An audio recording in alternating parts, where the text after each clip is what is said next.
30/3/24 को रात 10 बजे के लगभग में चांडिल थाना क्षेत्र से हम लोग को सूचना मिली कि एक कार में फायरिंग हुई है। पता करने पे पता चला कि रवि अग्रवाल है, उनके ऊपर फायरिंग हुई है और उनकी पत्नी गोली लगी है और उनको हम लोग तुरंत हॉस्पिटल पहुंचाए। वहां पे उनको मृत घोषित कर दिया गया और रवि अग्रवाल के द्वारा बताया गया कि अपराधकर्मियों के द्वारा उन पर फायरिंग की गई है, जिसपे उनकी पत्नी को गोली लगी और उनकी मृत्यु हो गई है।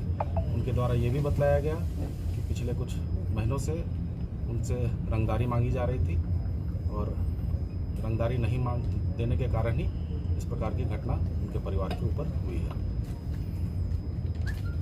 हम लोगों ने फिर मृतका के पिता जो है वो हमारे पास कांटेक्ट किए, वो हमारे पास आए और उन्होंने बताया कि उनको संभावना लगती है कि रवि अग्रवाल के द्वारा ही अपनी पत्नी की हत्या कराई गई है, क्योंकि पिछले 2-2.5 सालों से उनका संबंध काफ़ी ख़राब चल रहा था और इससे पहले भी कई बार फोन ही कर रहा रवि अग्रवाल के द्वारा अपनी पत्नी को मारने का प्रयास किया गया था।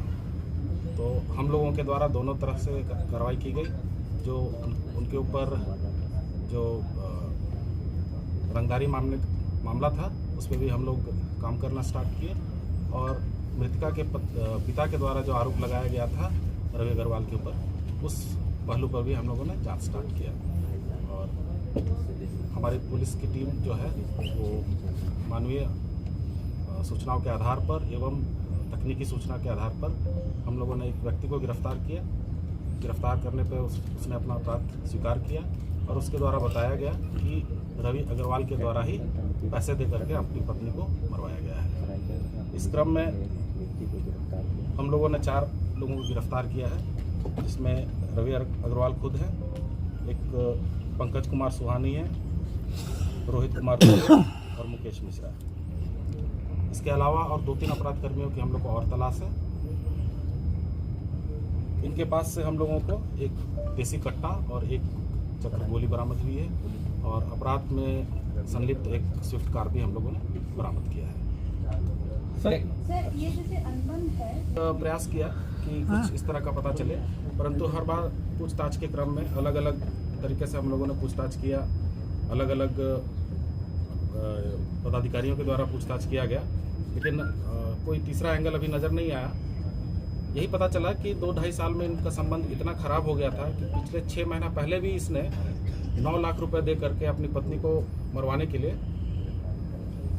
सुपारी दिया था, जिसमें बात हुई थी कि जिस अपराधकर्मी को इसने सुपारी दिया था वो उसको 4.5 लाख रुपए इसने दिया भी था, लेकिन उस समय गला रेत करके मारने की बात हुई थी और जिस दिन इनको करना था, ये हत्या करना था, उस दिन अपराधकर्मी नहीं आ पाया, जिसके कारण ये सफल नहीं हो पाया। इसके अलावा गैंगटॉक भी जब ये लोग घूमने गए थे तो वहाँ भी इन लोगों का आपस में झगड़ा हुआ था और झगड़ा के क्रम में भी इसके द्वारा अपनी पत्नी का गला दबाकर हत्या करने का प्रयास किया गया था, मगर वहाँ भी वो सफल नहीं हुआ था। तीसरी बार फरवरी माह से ही इसने अपना एक पुराना जो उसका ड्राइवर हुआ करता था मुकेश मिश्रा, उसके साथ मिलकर ये योजना बनाई और ये इसमें कुल 16 लाख रुपए में ये बात तय हुआ था, जिसमें से 3 लाख रुपए उसके द्वारा ऑलरेडी दिया जा चुका था। अभी उस पूछताछ के क्रम में उससे पता चली कि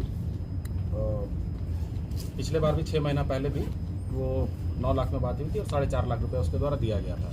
तो उन अपराध कर्मियों की भी हम लोग तलाश कर रहे हैं। अभी वो कहना ठीक नहीं होगा।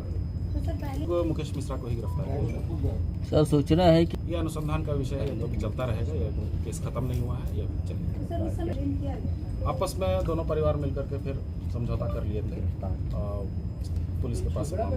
यही था कि दोनों आपसे पट नहीं रहा था, दोनों झगड़ा करते करते मारपीट पे उतारू हो जाते थे और हर बात पे एक दूसरे से झगड़ा करना, मतलब इसका कहना है कि इसका जीना दूभर हो गया था। सर झगड़ा का है कि मतलब ये पारिवारिक ही है।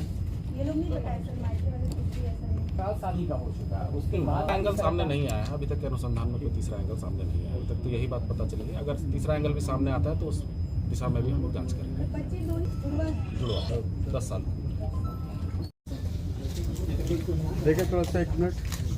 नहीं हुआ हुआ रहता तो अब आ जाता। हाथ हटा थोड़ा। ठीक है काटिए। एक्सरसाइज किया। क्यों आगे जा रहा है अभी ना? मधु हाँ भैया। एक मिनट सर थोड़ा सामने। सर सामने।